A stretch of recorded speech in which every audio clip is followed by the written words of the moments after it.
Welcome back, everyone, to the Ghost 44 $500 Prime Tournament. It's myself, Lando, joined by Taylor Keating.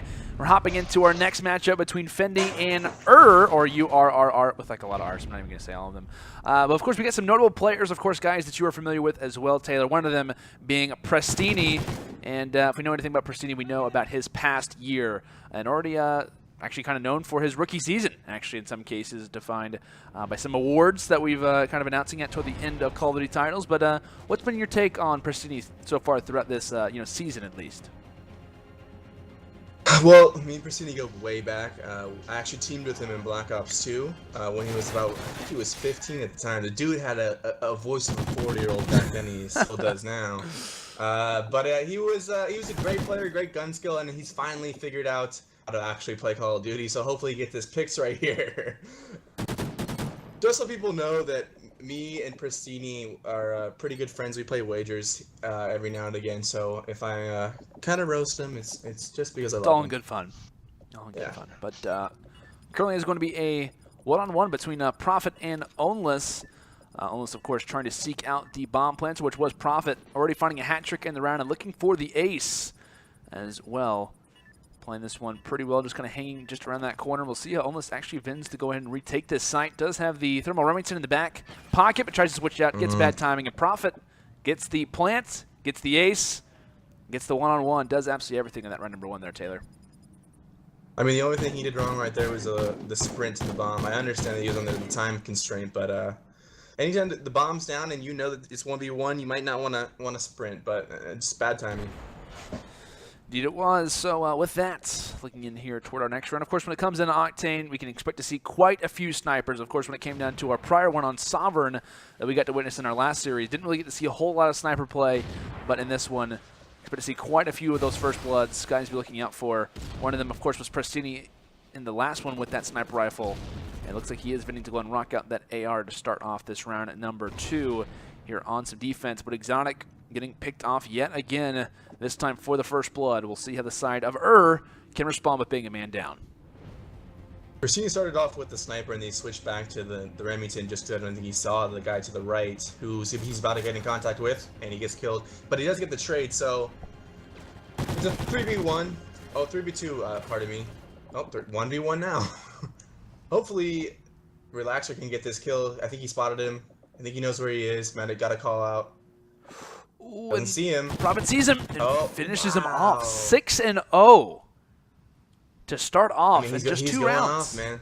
He's flawless. Look at, all I want to say is, look at his camo. Yep, it's true. The gold camo, man. Drafty in game 1, Prophet in Series 1 Drafty, and Series 2 Prophet. The gold camo gives you that confidence of a god, and you play like a god. Wow. I'm curious to see if we do see anyone from the defending side rocking those sniper rifles. That looks like it will be Ownless watching the cross. Does not spot anyone, at least for the time. On the opposite side, though, or actually his teammate, excuse me, Deluxe, rocking that sniper as well. Just toward his right, there is a player just toward that side strip area. Does not spot him out, at least for the time being. Oh, Exotic with a wall bang through the 2-piece right there. Exotic going off. If anyone doesn't know, Exotic was on Cloud 9 during the season, the round over, but Exotic was on Cloud 9 during the season. He's looking for a team right now. I believe he has a roster, but hasn't been announced. They're looking for an organization. He's a great player to watch out for in this game. Oh, absolutely. Yeah, Exotic actually ended up spotting him out toward the middle part of Black Ops 3 at a local tournament in Canada, and I think it was called the EGLX, where he ended up getting spotted out by Holler. Him and Prophet, or excuse me, him and Exotic both ended up joining TK shortly after, then kind of got his start. But this guy, ever since I ended up first spotting him, saw how talented that he was, and wasn't for sure the skill ceiling on what he could do, but he's definitely shown that he is a very talented player, and curious to see what he can do actually when it comes into World War II. Of course, him alongside a lot of guys who've kind of made their name in the jetpack era. Definitely, I think, have a lot to prove, I think it's fair to say, for World War II. I know a lot of people have kind of been going back and forth, Taylor, when it comes down to that argument. Are guys jetpackers? Are they not jetpackers? Guys like even Prestini as well kind of being put in that category. While I think a lot of us do agree that it's not going to be as dramatic as a lot of people think, I think it definitely puts these guys who have kind of made their name over the last few years kind of have a chip on their shoulder heading into this next boots on the ground game. No doubt. And I have an interview series, and I interviewed replays and mocks recently Mox being obviously a jetpacker and Replays being a boots on the ground veteran. And they both kind of said COD is COD, and it really just comes down to the drive. Like, a lot of people think that when people retire, it's because they're old or their reflexes aren't as good. It's usually because they have more responsibilities come into their lives. They have girlfriends, they get married, they have a baby.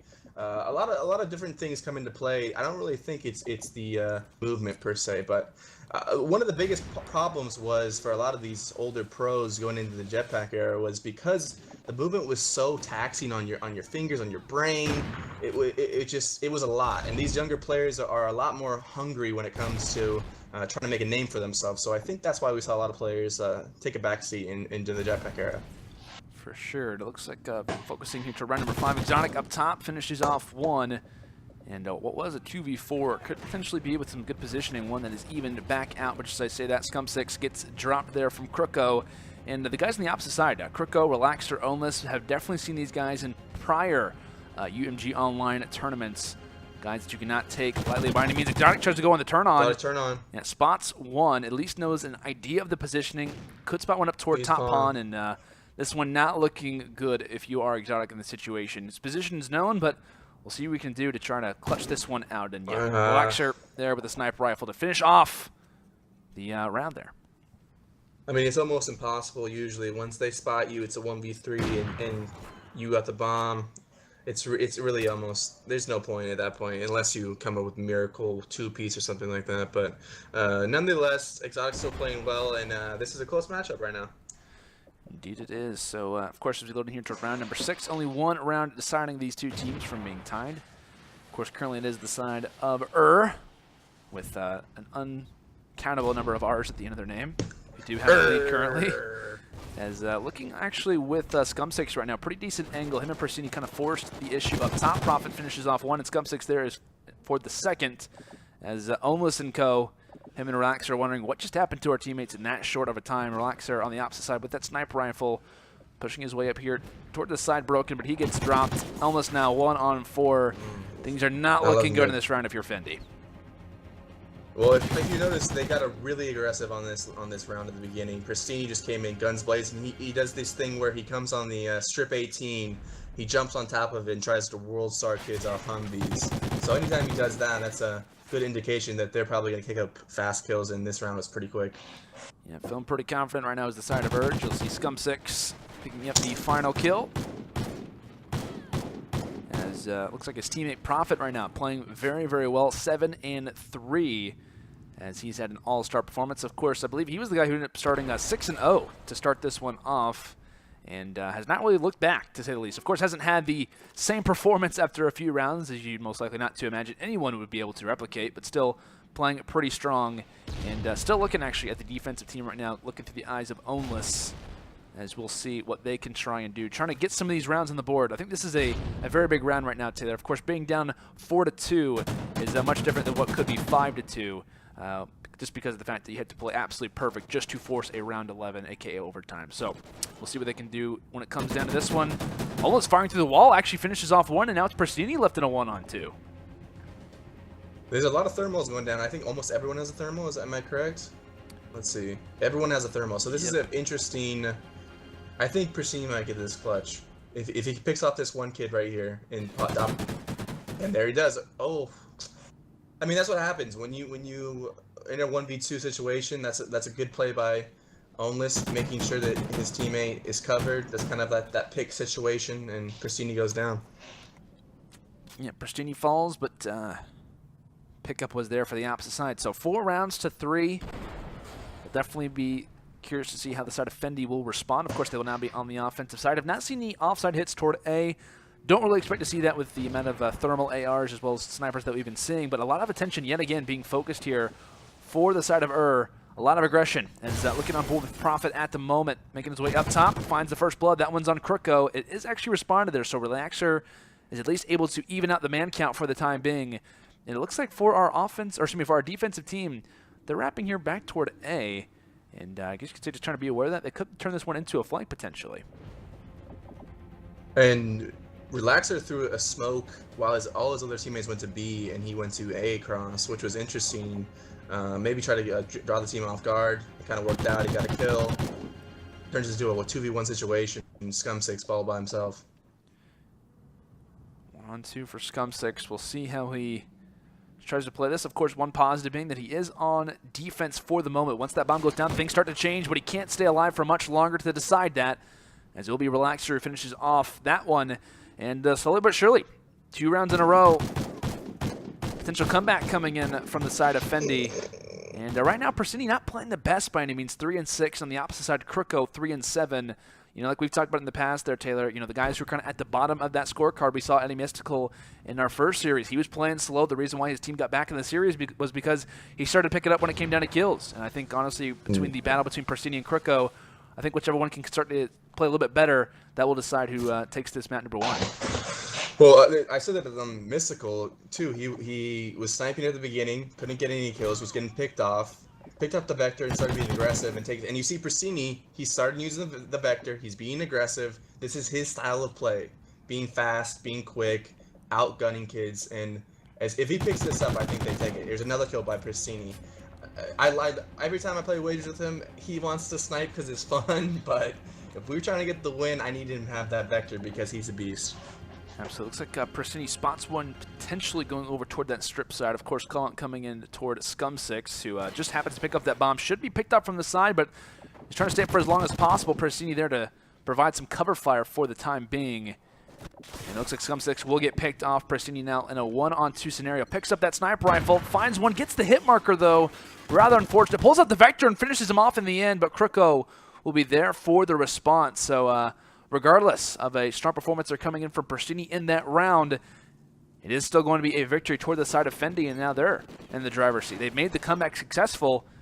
Now they're only 1 round away from putting out number 1 in the books. I mean, the momentum's in their hands. Persini kind of turned up on the last round. He might turn up again. We'll see what happens. It should be interesting to see. Okay, so he does have the... Oh, he has a sniper, so...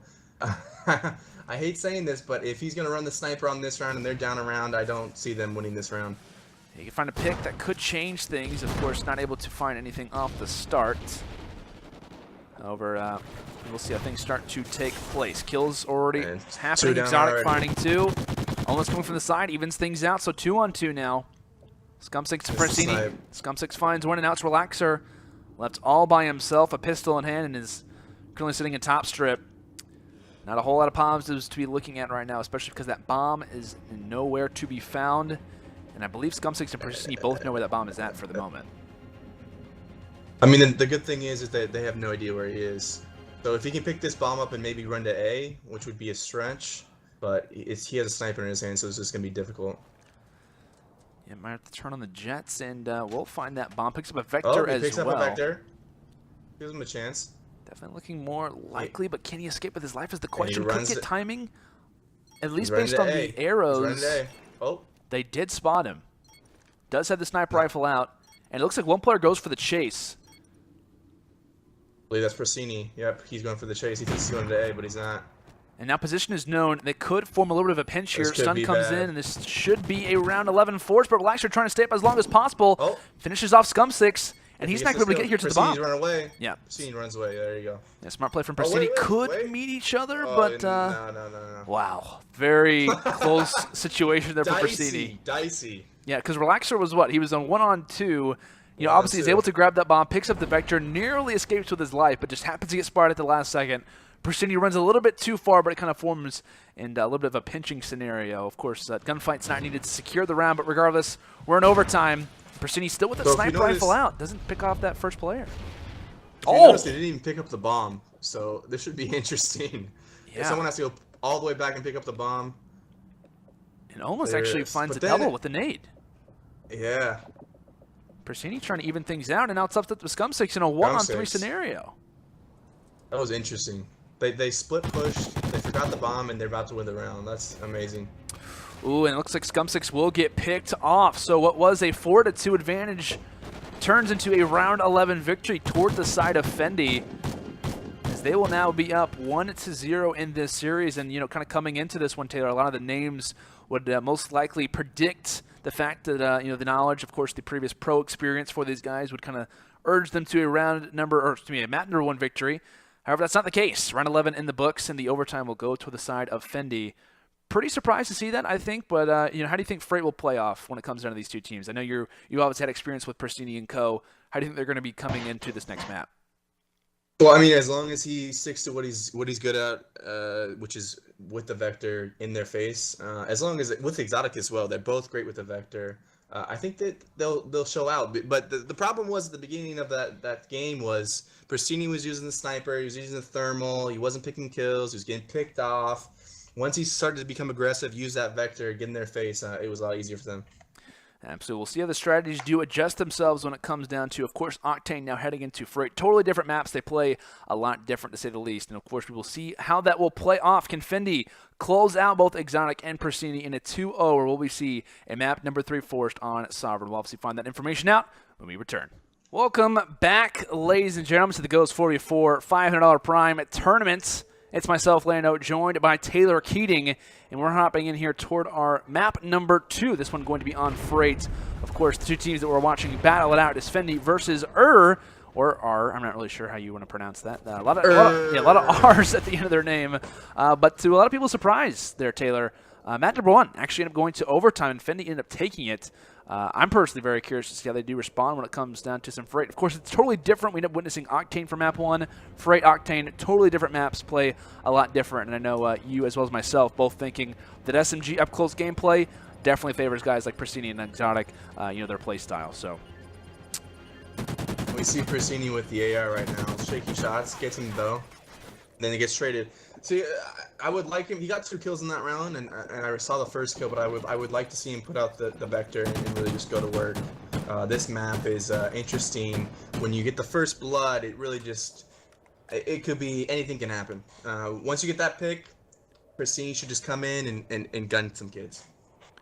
I've always been curious when it comes down to the offensive teams how the strategy is to kind of force to get that bomb down on A. Of course, right. B, non-preferred site for the most part. You can see those late pushes or those underground pushes as well. But what's the strategy? I see like a lot of teams kind of force different strategies when it comes down to red. Well, it looks like Pristini doing damage that's what here. I'm saying, man. He literally probably listened to me. He's about to get a third one. What I'm saying is like as long as you put pressure on when you're on offense and you don't play slow, because defense has such an easy time to set up and create that first pick that will put you down a man. If you set up and stack that red side and make sure you put pressure on with those vectors, you have no problem, and you see they win the round. So if they can keep playing like this the entire game, I'm sure they're going to pull it out. Indeed. Of course, matched aggression. They're coming in from Pristini as he kind of sets the tone with the early 2 picks. And, one thing I know we've kind of talked about between, Pristini especially has been his aggression. And I think that's one thing that definitely kind of set him apart when it came down to both Black Ops 3 and more especially Infinite Warfare. Because when he and, of course, RCDs, Gunless, and Drama were under the name of TGC, one thing that I ended up noticing when they were doing interviews actually with guys like Deserto and whatnot was the fact that they were literally bringing up that, hey, we are a very aggressive team. If we're one shot, we're challenging things. We have no issue with that. So I think it's always been an interesting thing, and heading into World War II, especially for guys like Pristini as well, how is that aggression going to kind of be tailored a little bit? How is it going to be kind of picked up, or how's that play style going to play off when it comes down to a boots on the ground title? And I think we're kind of being shown witness a little bit of how that's going to attest to it in a game like Ghost as well. So very curious to see that play style. If you think about it, his teammates are currently Silly and Clayster, and those 2 players kind of balance out those really aggressive RCDs and Pristini type players. Pristini and RCD is obviously probably one of the 2 most aggressive players in this last season in Infinite Warfare, but boots on the ground's a little bit slower. But then again, it's nice to have aggressive players, especially in respawn. Oh, for sure. And I think having that kind of veteran leadership of a guy like Clayster, of course, Celia as well as playing for a long time, but more specifically Clayster, kind of having that veteran leadership in the background, kind of saying like, hey, this is the time to kind of put maybe even the perspective that we're in as well was that like, hey, put away that sniper rifle, put away the AR, pull out the vector, do your damage, kind of stuff like that. I think is definitely going to help out the younger players, of course, in RCDs and Pristini, kind of tailor their game to when it comes down to boots on the ground. So I think that should play off pretty well, but still nonetheless, curious to see how a lot of these players' overall play styles, how those work when it comes to the boots on the ground. Of course, coming from jetpacks, it's a majorly different story. I think it's fair to say for those who have missed the jetpack era. You missed a lot. There's a lot of guys who have kind of made their name known over the last 3 seasons. That's for sure. And to say something real quick, Ghost is a really fast boots on the ground game. I think we got to remember that World War II is not going to be as fast as Ghost. This is a really fast boots on the ground game and has pristine power to pick up the kill. So it's going to be interesting to see when you watch these streams that we're watching currently right now. It's a little bit different. It's a faster game for boots on the ground, but it'll be interesting to see what dynamics play into World War II when strategies really come into play. Absolutely. I think you have to definitely kind of favor, while it is kind of difficult to predict who is going to be, very talented when it comes into gun skill, 'cause I think it's fair to say that a lot of guys will be, but your J-Caps, your Clacers, guys who have been playing, and guys like Nameless as well, guys who have been playing through these boots in the ground titles are familiar with that leadership role. They're going to play a lot more valuable, I think it's fair to say. Guys in the past who haven't really been lining it up when it comes down to their KDs, their communication as well as that veteranship when it comes down to boots in the ground title is definitely going to be favored. I think it's fair to say. But kind of hopping into this map to kind of break things down for everyone. Of course, 3-1, about to be 4-1 advantage, most likely toward the side of uRRRR, playing very strong. And I think, I know we were talking about the Vector quite a bit. At the beginning of this one, Relaxer ended up having the Bison out. And I'm not sure if you remember, Taylor, the Bison meta. I was not a fan of that one by any means. Dude, the Bison is basically like the Bulldog meta. It's that I've seen people put 2 Bisons and 2 Bulldogs on Sovereign, and it is not fun. Yeah, by any means. It is not fun. It's pretty much a scumbag move, but hey, if it works for you, it works for you. Yeah. Indeed, but looks like no MTAR's being shown. I'm not gonna lie. I've been really waiting for a silenced MTAR or something like that to be brought out, but I just haven't been graced with it. Pretty disappointed. Do you notice a huge difference when you're with the MTAR and the Vector? Because I played the beginning of Ghost competitively, and then I kind of stopped. And at the beginning, obviously, it was the MTAR. Right. And then they buffed the Vector, and everybody started using the Vector. But the Vector and the MTAR have a different sway up when your gun comes up, like a different ADS. I think, at least from my perspective, it almost feels like the what's MTAR. The big difference? It's almost like, to me, the MTAR has like less up and down recoil, but it's like difficult to manage from side to side, and I feel like Vector's kind of more up and down. And not that I'm obviously saying that the Vector wouldn't be as more powerful, but it's almost like it doesn't hurt whenever a gun kind of recoils up and down, just because of the fact that, if you're aiming towards someone's body, you get hit, well, you obviously have the easier mentality to kind of aim for the head in some cases. But I don't know. It is kind of interesting to bring up just because, both those guns at different times had their moments. But it seems the Vector is definitely still the weapon of choice, and I definitely wouldn't discredit anyone for rocking an MTAR. But when you got a gun like the Vector who is ungodly powerful, I think it's fair to say it's definitely the weapon to be going to still, even after 4 years. I mean, I still rock it. I'll keep rocking it because I don't really see. I think it's one of those things where when you see a lot of pro players, they kind of copy each other, and then everybody else copies the pro players. It's like, okay, this is what everybody's using. Like, we all got to use it. But a lot of times, if you feel more comfortable with the MTAR, by all means use the MTAR. Absolutely. Especially talking to a lot of like going into the next game. If you see a lot of people using a certain gun in World War II, by all means, use a gun that's more comfortable for you. Don't use the gun that everybody's using just because everyone's using it. Right. I'm curious, did you get a chance to play quite a bit of the World War II beta? Any guns that you're looking at to potentially be one of those early start-off weapons? I mean, we obviously didn't get all of the guns. Right. What was your favorite SMG, just right off the bat? I don't really know, to be honest. I mean, there was quite a few weapons that I was a fan of. I was a huge STG guy, not going to lie, as far as the ARs are considered. I think everybody kind of was. Yeah, I think it was clearly the best. Yeah, I think a producer actually just told me as well. PPSH, that gun was fantastic. PPSH actually, is going to be that gun, I think, unless there's something else pops up. Yeah, and looks like the map number 2 is in the books. I know we've been kind of talking about a number of different things, but in the meantime, it's kind of difficult to talk about destruction, I think it's fair to say. 6-2, pretty solid victory when it came down to uRRRR, as, of course, Prophet finishing things off in the final kill cam, finishing 9-3. I think we got to credit this guy named Prophet, man. He's been lighting it up in map 1 and map 2 despite the loss in the victory, but been playing very strong. But this one now leveled at 1-1.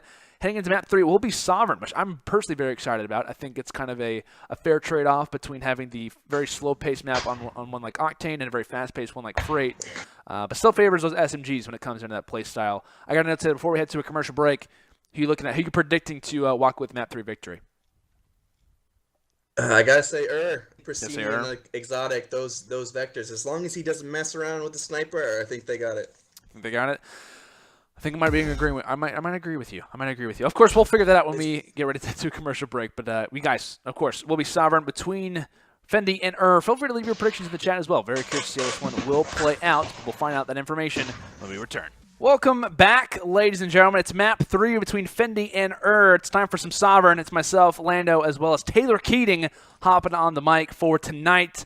Taylor, we've been able to, of course, watch both of these teams when it came down to prior maps, but map number 2 was pretty solid destruction, I think it's fair to say. Only 2-round victories toward Fendi. I'm curious to see how the momentum kind of shifts in some cases, or how the side of Fendi can kind of come off the bat and start this one off, because after losing 6-2, you got to imagine your confidence is kind of rattled a little. Well, Exotic in a 1v3, you just get 2 kills right off the bat, and he gets taken out. We tweeted at Exotic, we wanted to show out, get that fast vector gunplay. Might have jinxed him a little bit, but we'll see on this next round. He'll come out strong. I did tweet at Exotic and saying that I'm debating on just casting only him in map 3, which would be pretty difficult. Okay, let's try it. He's 2 kills already. He does. He has more kills than his entire team combined an infinity amount of times, just because his teammates have any kills. So, Exotic only cam. I'm leaving it on here. I'm setting the controller down as he misses a knife to get out of that window, doing all kinds of cool tricks. Parkour potentially. I think he knows that we got him on the spotlight right now. He should. Might be a little bit nervous.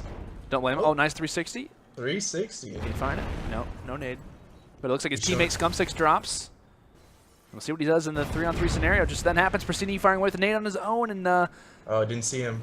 Exotic gets out of nest. Oh, Exotic dies. I think we should just stay on board with Exotic's dead body right here.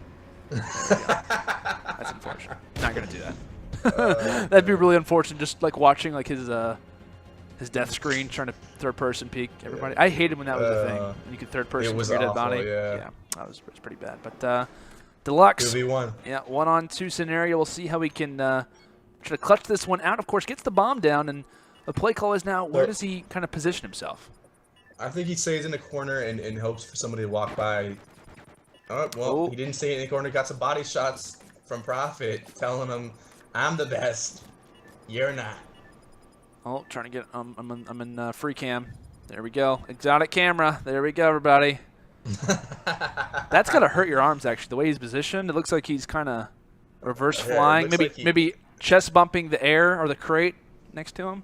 I mean, I think he's putting on a little entertainment for us. I think so. I think we should give him another chance. Maybe another. Give him another chance. Give him one more chance. See what he does on offense. Actually, he's gonna be picking up the bomb here. So. At least he is more important now, potentially. Yeah. Toss a nade in map room. And actually gets the nade. Oh, he gets a nade kill. Him and Scum6, same time. He nice when he got that nade kill. Oh. Gets picked off. See, I think we're jinxing him. I think we might be. Yeah. But Prophet, though, he's still up. Prophet's up, and he is... see, the cast occurs. Right as I say his name, he gets picked off. Right. But looks like back-to-back situations, 1-on-2 now for Scum6. We'll see what he can try and provide, as maybe the combinations of Scum and Crim6 can give him the fire. Flame, he's getting shot at. Runs back there. Hey, you got to get back to B, though, because the bomb is there. He's got 40 seconds to work with. I think he's just going to go for the kill. Yeah, it wouldn't be a bad strategy by any means. Of course, knows the general positioning of where Relaxer is at. Relaxer a pretty decent line set at the moment, just toward the side of those stairs, and does spot out... actually has the AR in his back pocket, fires away. Does he challenge? Oh, he switches the worst time possible. Oh. I mean, Scum6 played that really well.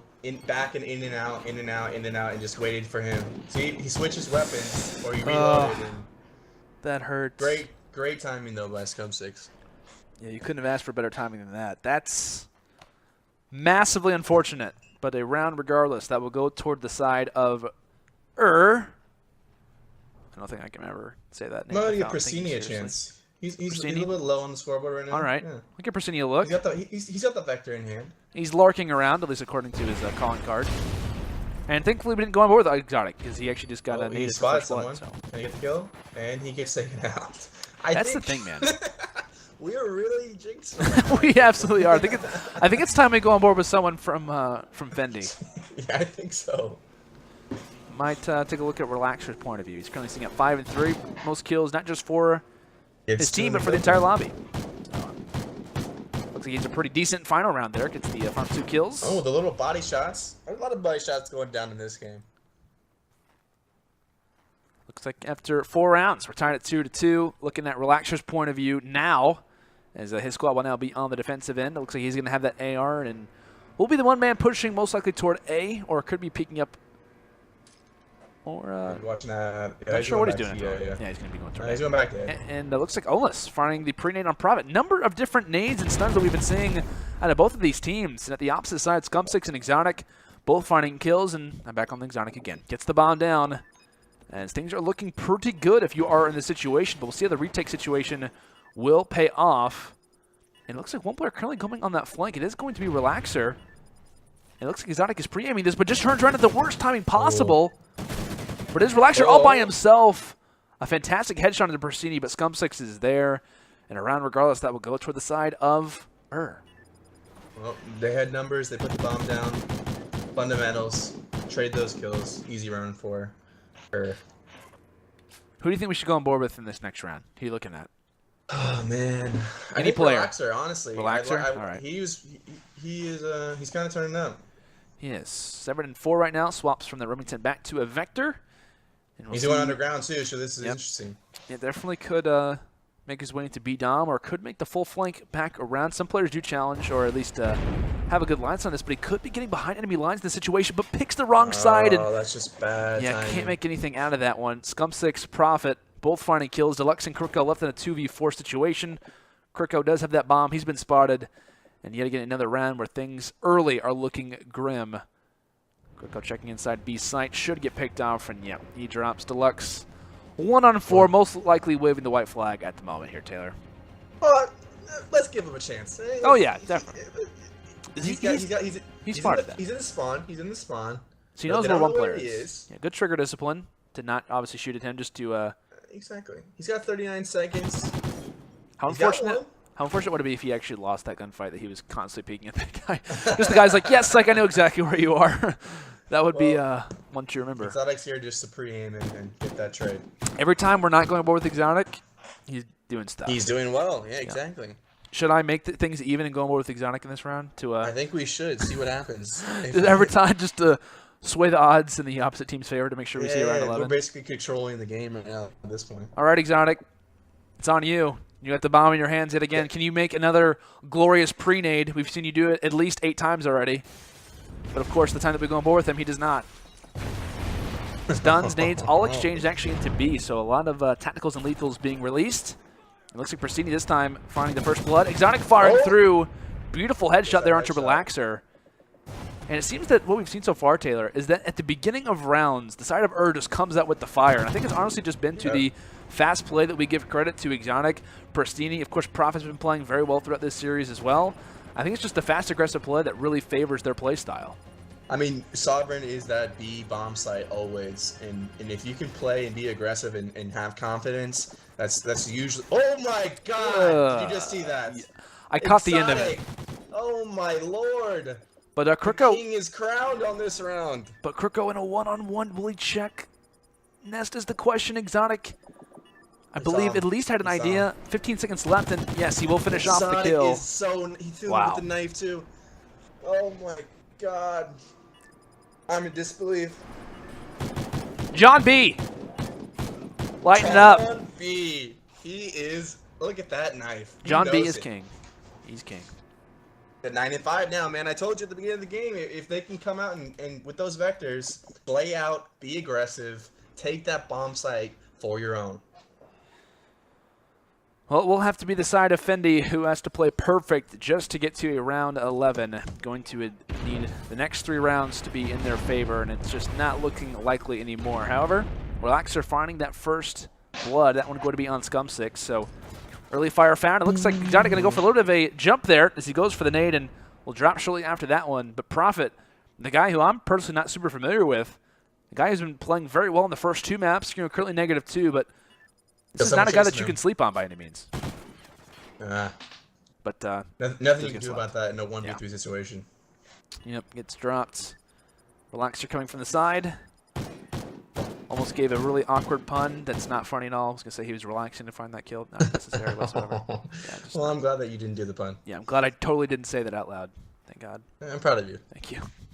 It's the little victories that are nice. I think we go back on Exotic honestly, to finish this out. I think we do. I really do. Oh, man. After that turn on and the 1v2 clutch, like, we gotta. You see this nade? Stuns, nades, everything. A lot of attention on those stairs. He really likes this speed bomb where he just kind of camps over it, tries to get a pick. They're up 2v4 now. Yep, looks like. See, yeah. It's a game of vectors on Sovereign, man, and it's whoever's more aggressive and can win those close quarter gunfights, and clearly Profit, Exotic, Scumsix, and Prestini are winning those close quarter gunfights. 1v3 situation for Ownless. This is not looking good. Yeah, but this spot one coming from that ladder has the potential to finish off the second from long range. Prestini is there for the challenge, and him and Exotic will pick off the final player. And it will be a victory that will close things out in round number 9, a 6-3 victory for the side of URRRR as they make, I don't even want to say a reverse sweep because it's best of 3s. I mean, doesn't really count, right? It's not, yeah, it's not. But Exotic showing up. We talked about how we weren't, I mean, we said we were going to cast one of the entire time. Listen. He was definitely the spotlighted player, I think it's fair to say. I think we put him on, we blasted him on Twitter, and he came out and showed out, so. He did. He clearly listened to what we had to say, I think. Absolutely.